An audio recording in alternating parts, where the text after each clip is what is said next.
The book is called Fragile Bones.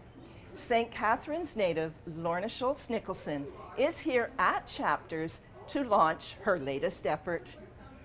You're saying this is your best book ever. Why?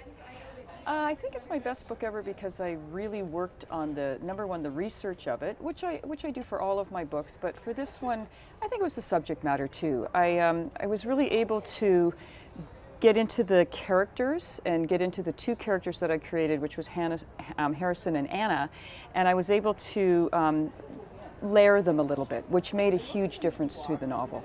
Tell us about those two characters. Oh, I love my characters. I love Harrison. Harrison has high-functioning autism, and I'm going to put a slash there and say Asperger's. Asperger's is now being put into the autism spectrum, so he does have that. He's a wonderful character. He's 15 years old, and when he gets nervous, he recites bones. Thus the title Fragile Bones, because he's a bit fragile in his personality and such that he doesn't cope sometimes, so his coping mechanism is to recite bones. And then there's Anna, who's a high-achieving senior in high school, and she pairs up with Harrison just for her resume, basically. Tonight was a homecoming for the St. Catharines native who is now residing in Edmonton. Lorna is a full-time writer who has published over 30 books for children and young adults. You are a St. Catharines native.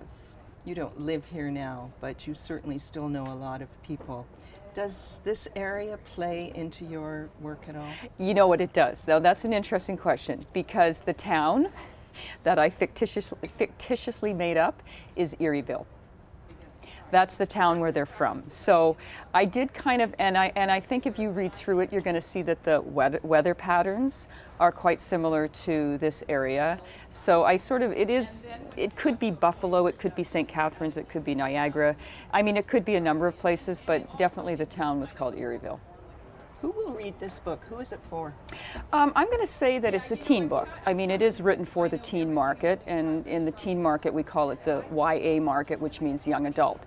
But what I'm finding right now with the reviews is that we're getting adults that are reading it, because there's that crossover genre right now that's happening, that adults are reading teen books, and so I think it can qualify in for that. It's a quick read, but I think there would be adults that would be very happy to read it and enjoy it very much. We know the book's here in Chapters. Where else can someone buy this book? Always online, Amazon.ca, Chapters online for sure, and independent bookstores are definitely really a great place as well to buy the book. Congratulations to my sister Lorna on her latest release. In St. Catharines, for The Source, I'm Brenda Schultz.